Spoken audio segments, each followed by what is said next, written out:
வணக்கம் and thank you for coming. இந்த படம் ப்ரீ ப்ரொடக்ஷனாக ஷூட் ஸ்டார்ட் பண்ணுறதுக்கு முன்னாடி ஒரு பீரியட் ஆஃப் டைம் இருந்துச்சு. அது வந்து ரொம்ப இன்ட்ரெஸ்டிங்காக இருந்துச்சு. ஏன்னா முன்னாடி பண்ண ஃபிலிம்ஸில் இது இருக்காது. ஏன்னா இது வந்து ஒரு த்ரில்லர், சைஃபை அண்ட் இது அதான் ஃபிலோ சொன்ன மாதிரி இது புரியணும். ஸோ அதுக்கான ஒரு டிஸ்கஷன் ஆக்சுவலாக ப்ரொடக்ஷனாக பிரபு சார், தங்கப்பிரபாகர் சார், அப்புறம் ஃபிலோ, நான், பாலா, இந்த ஒரு மீட்டிங்ஸ் நடந்துச்சு. அது ரொம்ப இன்ட்ரெஸ்டிங்காக இருந்துச்சு. ஏன்னா கதையை பற்றி டிஸ்கஸ் பண்ணி ஒரு ஃபைனலாக ஒன்று வந்து அதுக்கப்புறம் ஷூட் போனது. அண்ட் படம் இன்ட்ரெஸ்டிங்காக இருக்கும், பாருங்கள். இதில் ஒர்க் பண்ண டெக்னீஷியன்ஸ் எல்லாருக்கும் தேங்க்ஸ். அண்ட் என்னோடய அசிஸ்டன்ஸ், என்னோடய டீம் எல்லாருக்கும் தேங்க்யூ சார். பிரபு சார் இந்த படம் கொடுத்ததுக்கு, தங்கப்பிரபா சார் தேங்க்யூ, பிரபு சார், பிரகாஷ் பாபு சார் எல்லாருக்கும் தேங்க்யூ, ஃபிலோ தேங்க்யூ. படம் புரிஞ்சிருச்சு. ஸோ ஜீவா சார், நான் வந்து நண்பனில் அசிஸ்டன்ட் கேமராமேன். அப்போ ஜீவா சாரை பார்த்தேன். நான் டிஐ பண்ணும்போது பிரசாத் அவர்கிட்ட, கலர்ஸ் கிட்ட சொல்லிட்டு இருந்தேன். ஆக்சுவலி ஒரு நண்பனில் வந்து ஒரு அப்பார்ட்மெண்ட்டில் ஒரு சீக்வன்ஸ் இருக்கும். அங்கே அப்பார்ட்மெண்ட்டில் அப்படியே இருக்கார், இன்னும் அதே மாதிரி இருக்கார் பாருங்களேன், ஒரு சேஞ்ச் கூட இல்லை, அந்த யங் அப்படியே இருக்கார், சூப்பராக இருக்கார் அப்படின்னு பேசிகிட்டு இருந்தேன். Bala super Bala, all the best. October 11 தியேட்டரில் பாருங்கள். Thank you so much. Thank you so much sir. அதாவது எனக்கு ரொம்ப சந்தோஷம். ஃபிலோமின் ராஜ் அவர்கள். எல்லாருக்கும் வணக்கம். சயின்ஸ்னாவே கொஞ்சம் அலர்ஜி. ஏன்னா இன்ஜினியரிங் படிக்கணும்னு ஆசை இருந்தது, ஆனால் டஃப்பாக இருக்குன்னு சொல்லி விஸ்காம் படிக்க வந்தேன். ஸோ ஒரு சயின்ஸ் கதையை எடுத்துகிட்டு வந்து என்கிட்ட சொன்னார் பாலா ஒரே கண்டிஷன், எனக்கு புரிஞ்சிச்சுன்னா ஆடியன்ஸ் புரிஞ்சிடும் பாலா. ஸோ அது நான் எனக்கு புரிஞ்சு அதை புரிய வச்சிட்றேன். ஸோ எனக்கு புரிஞ்சுட்டாவே நான் புரிய வச்சிடுவேன், ஆடியன்ஸ்க்கு தான் சொன்னது. ஸோ எனக்கு இந்த கதை நல்லா புரிஞ்சிருக்கு.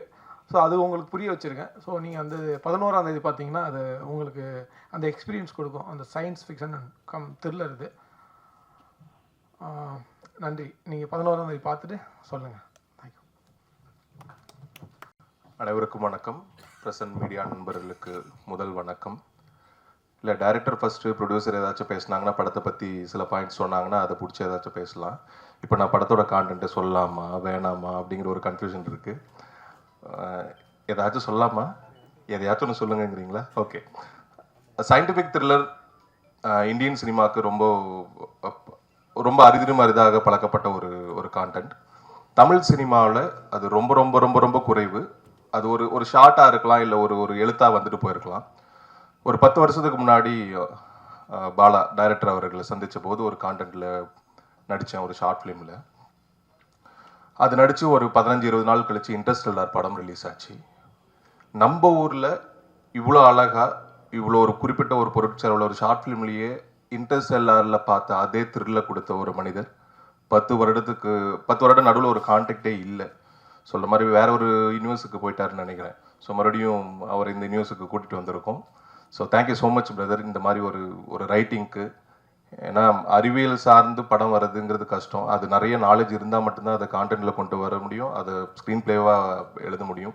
ஏன்னா அவர் பேசுகிறப்ப பார்த்தீங்கன்னா ஃபிசிக்ஸ், மெட்டாஃபிசிக்ஸ், இந்த மாதிரி நிறைய பழக்கத்தில் இல்லாத படித்தவர்கள் மட்டுமே பிரயோகப்படுத்தக்கூடிய வார்த்தைகளாகவே இருக்கும். அந்த வகையில் ஒரு அறிவுள்ள ஒரு அறிவியல் தெரிந்த ஒரு இயக்குனர் நம் தமிழ் சினிமாவுக்கு கிடைத்தது பெரும் மகிழ்ச்சி. அவரை நமக்கு பிடித்த potential studio, Prabhu sir, Prakash sir, Gopinath sir, Thangaprabhakar sir, இவங்க எல்லாம் தேர்ந்தெடுத்து அவரை வந்து இப்போ முதல் படம் அவருக்கு கொடுத்துருக்கிறது பெரும் மகிழ்ச்சி. எப்பவுமே ரொம்ப அழகாக வித்தியாசமான கதைகளில் ஜீவா பிரதரை ஃபஸ்ட்டு நான் பார்த்தோன்னே கொரில்லா படத்தப்போ, எப்படி பிரதர் அவ்வளோ சின்ன வயசில் ராம் நடிச்சிங்க, கட்டுரை தமிழ் நடிச்சிங்க கேட்டப்போ அவர் பார்த்து சிரிச்சிட்டே இருந்தார். அவங்க சொல்கிறது நல்லா இருக்கும் பிரதர், அது அப்படியே பண்ணால் போதும், நல்லா வந்துடும். ஸோ இந்த மாதிரி எல்லா கதைகளும் தன்னோட தனித்துவமும் இயக்குனரோட எழுத்துக்கு எந்த அளவுக்கு தன்னோட நடிப்பு மூலமாக உறுதுணையாக இருக்கணுமோ இன்னைக்கு வரைக்கும் இருந்துட்டு இருக்க ஒரு பெஸ்ட் பர்சன், ஜோவியல் பர்சன், ரொம்ப ஜாலியாக இருக்கும் அவருக்கு ஒர்க் பண்ணுறது. ஜீவா பிரதர் இந்த கதைக்கு மிகவும் பொருத்தமான நம்பிக்கையான ஒரு ஹீரோ. ஸோ இந்த படம் பார்க்குறப்போ உங்களுக்கு கண்டிப்பாக புரியும். அப்புறம் ஃபிலோமின் மாநகரம் படத்தில் நடித்தப்போ பழக ஆரம்பிச்சது, ஒவ்வொரு மேடையிலையும் பார்த்துட்ருக்கோம். Love you darling. என்னோட போர்ஷன் எது கட் ஆகலை? Thank you so much. And DOP Gokul sir, பன்னியாரம் பத்மினியும் பார்த்துட்டு அருண் அவர்களிடம் அந்த படத்தோட இயக்குனர்கிட்ட பேசிட்டு இருக்கும்போது அவங்களுக்கு இடையான பாண்ட் எப்படி, அவங்க 2 பேரும் எப்படி ஒரு கதைக்குள்ளே பேசிக்கிறாங்கங்கிறது, பாலாவும் கோகுல் பிரதர் அவர்களும் எப்படி செட்டில் வேலை பார்த்தாங்க அப்படிங்கிறதும் ரொம்ப ஆத்மார்த்தமாக இந்த கதைக்கு வந்து உழைச்சிருக்காங்க. இந்த படத்தில் எனக்கு இதுவரைக்கும் பண்ணாத ரொம்ப ரொம்ப வித்தியாசமான ஒரு ஒரு ஒரு கதாபாத்திரத்தை எனக்கு கொடுத்துருக்காரு பாலா அவர்கள். ஸோ ரொம்ப ரொம்ப நன்றி. இப்படி ஒரு கதாபாத்திரம் ஒரு வளர்ந்து வர ஒரு ஒரு நடிகனுக்கு கிடைக்கிறது ரொம்ப அபூர்வம். அந்த வகையில் I'm so blessed. Thank you so much brother once again. And Sam CS background king. So அவரோட மியூசிக் எப்படி இருக்குன்னு நம்ம என்னோட பாடல்கள் மூலமாகவும் சரி, பிஜிஎம் மூலமாகவும் சரி, அந்த படத்தோட டெம்போ கொண்டு போயிட்டே இருப்பார். ஆடியன்ஸோட கவனம் சிதறாமல் இந்த படத்துலையும் அதே தான் இருக்கும். ஸோ வந்திருக்கக்கூடிய அனைத்து பத்திரிகை நண்பர்களுக்கு மீண்டும் ஒரு முறை நன்றி சொல்லிக்கொள்கிறேன். இந்த படம் வருகிற 11ஆம் தேதி ரிலீஸ் ஆகுது. மக்களுக்கு பிடித்தமான எல்லோரும் கண்டிப்பாக 1க்கு 2 முறை இந்த படத்தை பார்ப்பீர்கள் என்று நிச்சயமாக என்னால் சொல்ல முடியும். நன்றி, வணக்கம்.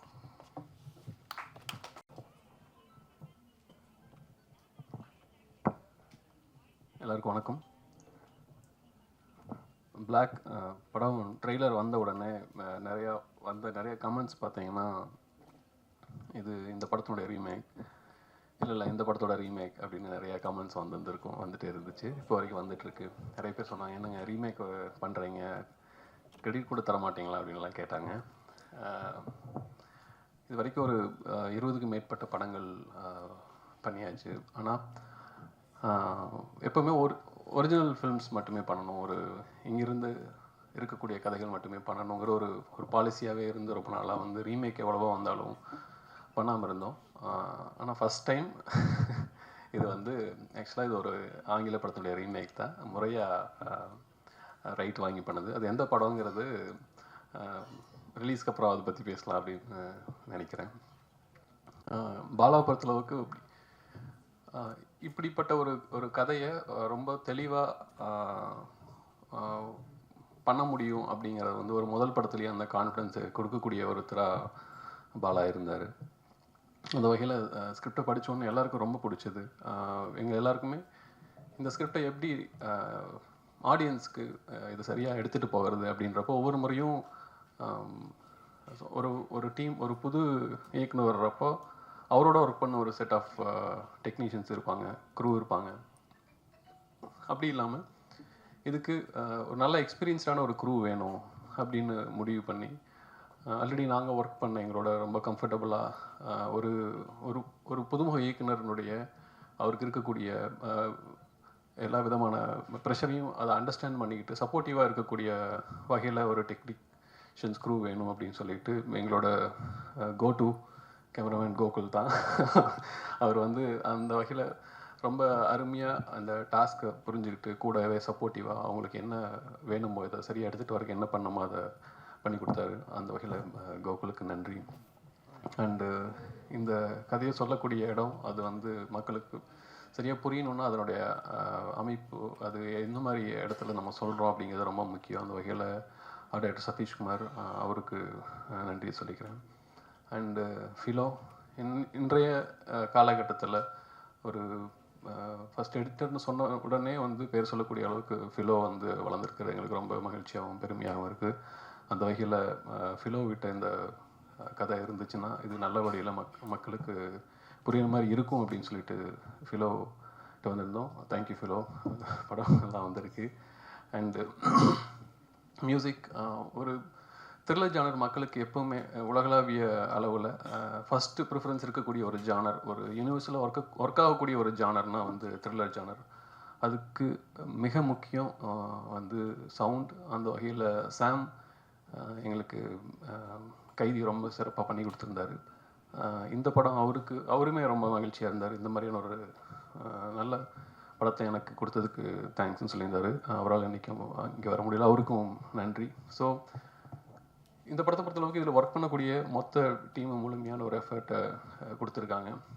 பாலா சொன்னாப்பில் நாங்கள் இந்த கதையை நிறைய பேருக்கு நாங்கள் இது சொன்னோம் அப்படின்னு சொல்லி, ஏன்னா அவர் திரு ஜீவா அவர்கள் வந்து பார்த்திங்கன்னா ஒரு லைட் ஹார்ட்டட் ஃபில்மாக ட்ரை பண்ணிகிட்டு இருந்தார். அவர் இந்த மாதிரி படம் வந்து யோசிப்பாரா அப்படின்னு ஒரு சின்ன டவுட்ஃபுல்லாக இருந்தோம். பட் பரவாயில்ல, வித்தியாசமாக இருக்குமே அவர்கிட்ட சொல்லி பார்ப்போம், அட்லீஸ்ட் ஒரு ஒப்பீனியனாவது கிடைக்கும் அப்படிங்கிற ஒரு ஆங்கிள் தான் ஃபஸ்ட்டு அவர்கிட்ட போனோம். பட் கதையை கேட்ட உடனே எந்த ஒரு இதுவும் இல்லாமல் எனக்கு இந்த ஜானர் ரொம்ப பிடிச்சிருக்கு, இதை வந்து நான் பண்ணுறேன்னு சொல்லி இமீடியட்டாக பண்ணார். அந்த வகையில் ஒரு புதுமுக இயக்குனரை நம்பி, அதுவும் இந்த மாதிரியான ஒரு ஸ்ட்ராங்கான ஒரு கதையை வந்து எடுத்துக்கிட்டு அதை அவர் வந்து நடிக்கிறதுங்கிறது பெரிய விஷயம். ஸோ அந்த வகையில் திரு ஜியோ அவர்களுக்கு என்னுடைய நன்றி. அண்டு பிரியா அவங்க வந்து பாலா சொன்ன மாதிரி ஃபஸ்ட்டு கதையை கேட்டாங்க, அதுக்கப்புறம் வாங்கி படித்தாங்க, படித்து முடிச்சுட்டு அதுக்கப்புறம் பேசினாங்க. இந்த மாதிரி கேட்டேன், படித்தேன், புரியல, சரி ஓகே உங்களை நம்பி வர்றேன், கரெக்டாக பார்த்துக்குங்க அப்படின்னாங்க. ஐ திங்க் அவங்க நம்பிக்கை வீண் போகாத அளவுக்கு இந்த படம் நல்லா வந்திருக்குன்னு நம்புகிறேன். மற்ற வகையில் இந்த படத்தில் ஒர்க் பண்ண எல்லாருக்கும் நன்றி. படமாக வந்து நிச்சயமாக இந்த படம் வந்து படம் பார்த்து முடிச்சதுக்கப்புறம் எல்லாருமே வந்து பார்த்தேன், என்னடா எல்லாரும் வந்து புரியுமான்னு திரும்ப வந்து சொல்லிகிட்டே இருக்காங்க அப்படின்னாங்க. அந்தளவுக்கு ரொம்ப குழப்பக்கூடிய படம் கிடையாது. இந்த படம் நிச்சயமாக புரியும். ஆனால் படம் 4 பேர் பார்த்துட்டு வரப்போ ஒவ்வொருத்தருக்கும் ஒவ்வொரு டைமென்ஷனில் இந்த கதை வந்து இருக்கும். அந்த மாதிரியான ஒரு விதமான ஒரு கதை. இந்த படத்துக்கு வந்து பிளாக்குங்கிற ஒரு நல்ல டைட்டில் அமைஞ்சது, ஒரு நல்ல ரிலீஸ் டேட் அமைஞ்சது, இது எல்லாமே வந்து ஒரு நல்ல விஷயமா பார்க்குறேன். ஐ திங்க் எல்லாமே நல்ல விதமாக வந்திருக்கு. இந்த வகையில் இந்த படத்தில் ஒர்க் பண்ண இந்த படத்தினுடைய மொத்த டீமுக்கும் நான் சில பேர் ஆக்டர்ஸ் வந்து விவேக் அவரோட ரொம்ப நாளாக பேசிகிட்டு இருந்தோம், கடைசியில் இந்த படம் வந்து பண்ணியிருக்கோம். அண்ட் தென் மற்ற ஆர்டிஸ்ட் அவங்களுக்கு எல்லாத்துக்குமே நன்றி. அண்டு பொட்டன்ஷியல் ஸ்டுடியோஸ்னுடைய மொத்த குரூவுக்கும் எல்லாருக்கும் என்னுடைய நன்றியை தெரிவிச்சுக்கிறேன். தேங்க்யூ. வணக்கம். நான் கொஞ்சம் டைம் எடுத்துக்கிறேன், நிறையா பேருக்கு தேங்க்ஸ் சொல்ல வேண்டியிருக்கு. இந்த படம் ஃபஸ்ட்டு ஸ்கிரிப்ட் ரெடி பண்ண உடனே கேமராமேன் பிவி சங்கர் அவர்கிட்ட தான் அந்த ஸ்கிரிப்டை ஃபஸ்ட்டு சொன்னேன். அவர் கேட்ட உடனே, இருங்க இது வந்து நல்ல கம்பெனியில் சொன்னால் தான் இது வந்து நல்லபடியாக கொண்டு வர முடியும், நான் வந்து பொட்டன்ஷியலில் பேசுகிறேன், பேசிவிட்டு உங்களுக்கு நான் சொல்கிறேன் அப்படின்னாரு. நான் அது 2 டேஸ்லேயே சொல்லிட்டாரு, வாங்க பிரகாஷ் சார் கதை கேட்குறாரு, நம்ம போய் கதை சொல்லிட்டு வந்துடலாம் அப்படின்னாரு. போய் பிரகாஷ் பாபு சாரை பார்த்தோம், கதை சொன்னோன்னா ஒரு பெருசாக இம்ப்ரெஸ் ஆன மாதிரி எனக்கு தெரில. ஏதோ ஒன்று சேஞ்ச் பண்ணணும், எனக்கு பேசிக்காக ஏதோ ஒன்று தேவைப்படுது, கதை நல்லா இருக்குது ஆனால் அதுக்கு ஏதோ ஒரு லாஜிக் மாதிரி ஏதோ ஒன்று தேவைப்படுது அப்படின்னு சொன்னார். சரி நம்ம வேண்டான்னு தான் அப்படி சொல்கிறாரு போல இருக்குது அப்படின்னு சொல்லிட்டு வந்துட்டு ஒரு 1 வீக் 10 டேஸ் அப்படியே போயிடுச்சு. அதுக்கப்புறம் அவர்கிட்டருந்தே ஃபோன் வந்து நான் கேட்டனே ஒரு லாஜிக் மாதிரி ஒன்று பண்ணுங்க அப்படின்னு சொன்னேன், அது பண்ணிட்டீங்களா அப்படின்னாரு. சரி ஒரு உண்மையாகவே இன்ட்ரெஸ்டாக தான் இருக்காங்க போல இருக்குது, சரி அப்போ பண்ணிடுவோம் அப்படின்னு சொல்லிட்டு அப்புறம் அவர் கேட்ட சேஞ்ச் என்னென்னு நான் அதுக்கப்புறம் தான் அதை டீகோட் பண்ணி அதை பண்ணி கொண்டு போய், சார் இந்த வாட்டி மறுபடியும் நரேஷன் பண்ணேன்னா எனக்கும் நரேஷன் பண்ணுறதுக்கும் கஷ்டம், ஏற்கனவே சொல்லிட்டேன், நீங்கள் அதே இதோட இன்ட்ரெஸ்ட்டோட நீங்களும் கேட்பீங்களான்னு தெரில, எனக்கும் அது அப்படியே சொல்ல முடியுமான்னு தெரில, ஸ்கிரிப்டாக வேணா கொடுத்தட்டுமா அப்படின்னு சொல்லி கேட்டேன். இல்லை நான் ஸ்கிரிப்ட் தான் கேட்கணும்னு நினச்சேன், நான் படிக்கணும் அப்படின்னாரு. ரொம்ப நல்லது அப்படின்னு சொல்லிட்டு ஸ்கிரிப்ட் கொடுத்தான், படிச்சுட்டு ஒரு 2 டேஸ்லேயே மறுபடியும் கூப்பிட்டு உட்காந்து பேசிகிட்டு இருக்கும்போது நல்ல டைம் பார்க்குற நல்ல நேரம் அந்த மாதிரி இதில் நம்பிக்கை இருக்கா அப்படின்னாரு. இல்லை சார் அப்படிலாம் ஒன்றும் இல்லைங்க சார் அப்படின்னா, இப்போ சைன் பண்ணிக்கலாமா அப்படின்னு சொல்லி உடனே சொன்னார். நான் கதையை பற்றி ஏதாவது ஃபீட்பேக் சொல்லுவார், அகைன் வந்து நான் எதிர்பார்த்தது இது இல்லை அப்படி சொல்லுவார், அந்த மாதிரி எதிர்பார்த்துட்டு போனேன். ஆனால் அன்றைக்கி சைன் பண்ணிவிட்டு வந்துட்டோம். ஸோ அப்படி தான் அந்த படம் ஃபஸ்ட்டு சைன் பண்ணோம். அந்த நேரத்தில் பிவி சங்கர் அவருக்கு எனக்கு ரொம்ப நன்றி, இந்த ஸ்கிரிப்டை கரெக்டாக கொண்டு போய் சேர்த்துட்டு இது வரைக்கும் அவர் ஒன்றுமே என்னென்ன போயிட்டுருக்குது, என்ன அப்டேட்டு எதுவுமே கேட்டதில்லை. ரொம்ப எந்த ஒரு பிரதிபலன் பார்க்காம என்னை அறிமுகப்படுத்தி வச்சு ஒரு பெரிய கம்பெனிக்குள்ளே உள்ளே கொண்டு போனது அவர் தான். Sorry Prakash sir. அப்புறம் அதுக்கப்புறம் தான் தங்கபார் சார், பிரபு சார் எல்லாமே அதுக்கப்புறம் தான் எனக்கு தெரிய வந்துச்சு. தங்கபார் சார் வந்து எப்படின்னா அது ரொம்ப எங்களுக்குள்ள ஒரு மிக்சடான தான். சில நேரம் ரொம்ப நல்லா போகும், சில நேரம் சார் இப்படி வேண்டாம் சார் அப்படி வேண்டாம் சார்னு எங்களுக்குள்ள நிறைய இது இருக்கும். ஆனால் எண்ட் ஆஃப் த டே வந்து தங்கபார் சார் தான் வந்து என்ன சொல்கிறது, ஃபுல் நம்மளை எப்படி சொல்கிறது, இது இப்படி தான் இருக்கணும் போலாம், நீங்கள் யோசிக்கிறது வேறு ஆடியன்ஸ் வேறு அப்படிங்கிற அந்த ஃபஸ்ட்டு பிரகாஷ் சார் சொன்னார்னு சொன்னேன் இல்லைங்களா, நீ வச்சுருக்க ஸ்கிரிப்ட் ஒன்று இதை கொண்டு வந்து ப்ரெசென்ட் பண்ணணுன்னா ஒரு கேப் இருக்குதுன்னு, அந்த கேப்பை வந்து செம்மையாக ஃபில் பண்ணியிருக்காரு அப்படிங்கிறது எனக்கு ரொம்ப லேட்டராக ஸ்கிரிப்ட் போகும்போது தான் எனக்கு வந்து அது புரிஞ்சது. நம்ம வச்சுருந்த அந்த ரா வெர்ஷன் போயிருந்தோம்னா அது எப்படி இருந்திருக்கும் அப்படிங்கிறது ரொம்ப அந்த நேரத்தில் தங்கபார் சாருக்கு ரொம்ப நன்றி. பிரபு சார் பிரபு சாரும் என்ன சொல்கிறது, அவர் அவ்வளோவா இன்ட்ராக்ட் ஆக மாட்டார் ஸ்கிரிப்ட் சைடு அதுலலாம். ஜஸ்ட்டு எப்போ படத்தை காமிக்கிறீங்க அப்படின்னு மட்டும் அப்பப்போ வந்து கேட்டு போவார். ரொம்ப ஃப்ரெண்ட்லியான இது.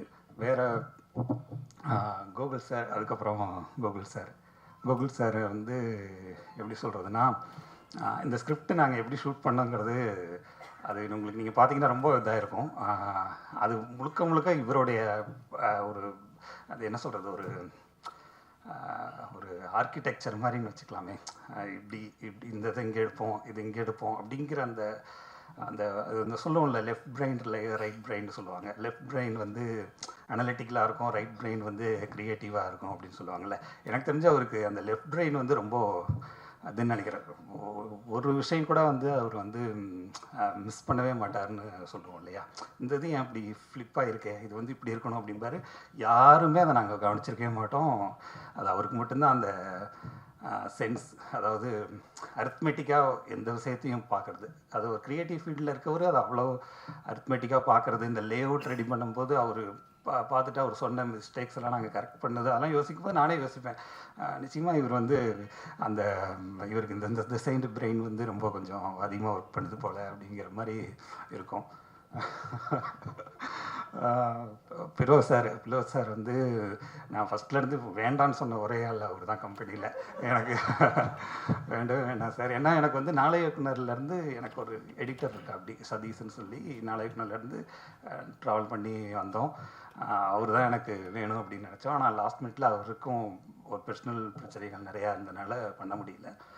அப்புறம் பிலோ சார் தான் பண்ணுறாரு அப்படின்னு போன நாள்லேருந்து எங்களுக்கும் அவருக்கு ரொம்ப இதுதான் கிளாஸ் தான். ஒரு ஷார்ட் இது பண்ணுறதுனா கூட பயங்கர, நான் எம்படம்னு சொல்லுவேன், அவர் இது எம்படம் அப்படிம்பார் அவர். அந்த மாதிரி இருக்கும். இல்லைங்க, எண்ட் ஆஃப் த டே இது எம்படம், நான் தான் டைரக்டர், நான் தான் போய் மியூசிக் வாங்கணும், நீங்கள் இதை வைங்க அப்படிம்போம். பயங்கரமாக ஆர்கியூமெண்ட் இருக்கும். இந்த இதில் அமைதிப்படையில் அமாவாசை கேரக்டர் மாதிரி ஃபஸ்ட் நாள் போனப்போ அப்படியே பிலோவா பெரிய எடிட்ரு அப்படின்னு அப்படியே சரி இந்த ஒரு கரெக்ஷன் இப்படி அப்படின்னு ஆரம்பித்தோம். அப்புறம் கொஞ்ச நாள் போக போக நல்லா கேட்க ஆரம்பித்தேன். அப்புறம் படம் முடியும் போதெல்லாம் சண்டையே போட ஆரம்பித்தாச்சு. அவரே சொல்லுவார், பல உங்களுக்கு வேணுன்னா நான் வச்சு கொடுத்துட்றேன், என்ன அது கேட்காதீங்க போங்க அப்படிம்பாரு. அந்தளவுக்கு சண்டை போடுவோம்.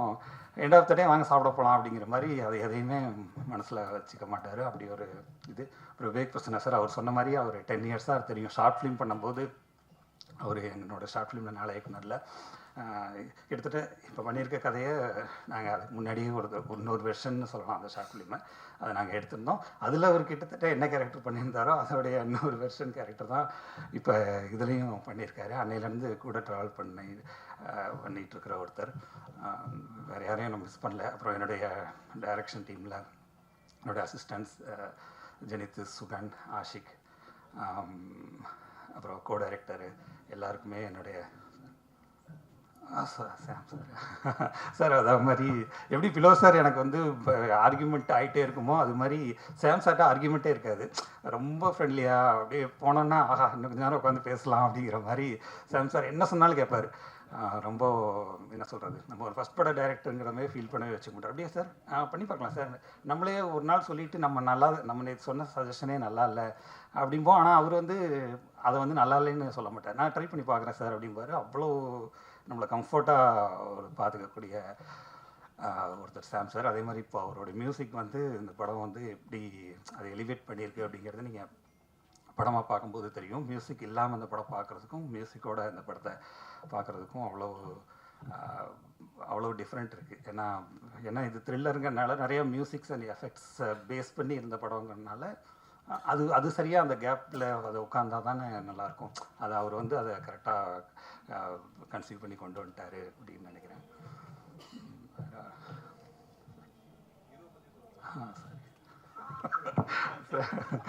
சரி சார்.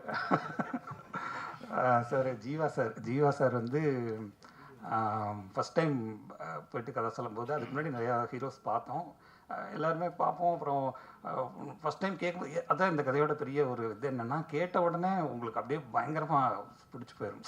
சூப்பராக இருக்குல்ல இந்த கதை, இது மாதிரி தான் ஒரு கதை பண்ணணும் அப்படின்னு நினைப்பீங்க. அப்புறம் ஒரு 1 வீக் 10 டேஸ்க்கு அப்புறம் இது இவ்வளோ கன்ஃபியூஷனாக இருக்குது, இது வந்து கமர்ஷியலாக எப்படி இருக்கும், இது இப்போ அதர் ஸ்டேட்ஸில் பிஸ்னஸ் வச்சுருக்க சில ஹீரோஸ்லாம் போகும்போது இது அதர் ஸ்டேட்டில் தமிழில் பார்ப்பாங்க, அதர் ஸ்டேட்டில் இது எப்படி இருக்கும் இப்படிங்கிற மாதிரிலாம் நிறையா கால்குலேஷன் பண்ணுவாங்க. என் ஃப்ரெண்டுகிட்ட ஒரு தடவை சொல்லுங்கள், இப்படி இங்கே ஒரு தடவை சொல்லுங்கள், கேட்போம், சஜஷன் செகண்ட் ஒப்பீனியன் கேட்கணும் அப்படி இப்படின்னு நிறையா அப்படியே போயிட்டே இருக்கும்.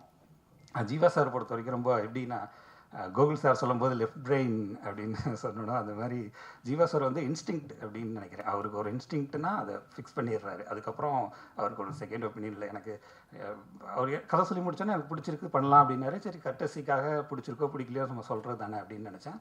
ஆனால் அதுக்கப்புறம் சைன் பண்ணுறாரு அப்படின்னு சொல்லும்போது தான் ஓகே, இவர் சைன் பண்ணிட்டாருன்னா அப்போ கண்டிப்பாக பண்ணுறாரு போல இருக்குது அப்படிங்கிற மாதிரி எனக்கு வந்து தோணுச்சு. அதுக்கப்புறம் யார்கிட்டையும் செகண்ட் ஒப்பீனியன் கேட்குறேன், என் ஃப்ரெண்டுகிட்ட கதை சொல்லுங்கள், மேனேஜர்கிட்ட சொல்லுங்கள், இல்லை வந்து இந்த மாதிரி வெல்விஷர் இருக்கார், அந்த மாதிரி எங்கேயுமே கதை செகண்ட் டைம் சொன்னதில்லை. ஒரே டைம் தான். அதான் நான் சொல்கிறேன், இன்ஸ்டிங்க்ட். அவர் ஒரு கதையை ஒரு முடிவு பண்ணாருன்னா அதை பண்ணிடுறாரு அப்படிங்கிறது ரொம்ப அவர்கிட்ட ரொம்ப பிடிச்சிருந்தது. அப்புறம் ஹீரோயின் பிரியா பவானி சங்கர், அவங்க வந்து என்ன சொல்கிறது, இந்த கதையில் அவங்களுக்கு பிலோ சார் சொன்ன மாதிரி தான், எனக்கு சயின்ஸ் ஃபிக்ஷன் எனக்கு பெரிய இன்ட்ரெஸ்ட் இல்லை அப்படின்னு பிலோ சார் எப்படி சொல்கிறாரோ அது மாதிரி தான் அவங்களுக்கும் அந்த ஒரு இது. அவங்க வந்து ஒரு தடவை கதை கேட்டாங்க, அப்புறம் வந்து கதையை படித்தாங்க, ஸ்கிரிப்ட் வாங்கி படிச்சுட்டும் வந்து இன்னும் எனக்கு புரியல அப்படின்னாங்க. சரி இன்னும் படம் தாங்க பார்க்கணும் அப்படிங்கிற மாதிரி சொல்லிகிட்டு இருந்தோம். அப்புறம் அவங்க வந்து ஒரு கட்ஸ் தான் அவங்களுக்கு, பிரபு சார் இருக்கார், கண்டிப்பாக வந்து நல்ல படம் தான் பண்ணுவாங்க அப்படிங்கிற அந்த கட்ஸில் அவங்க வந்து உள்ளே வந்துட்டாங்க. ஆனால் படத்தை வந்து ரொம்ப ஒரு அழகாக்குன ஒரு இது அவங்களோட இது. நிச்சயமாக வந்து யாரையும் மிஸ் பண்ணலன்னு நினைக்கிறேன். அப்படி மிஸ் பண்ணியிருந்தால் நான் மறுபடியும் அடுத்த ஃபங்க்ஷனில் சொல்லிடுறேன். எல்லாருக்கும் நன்றி, தேங்க்யூ.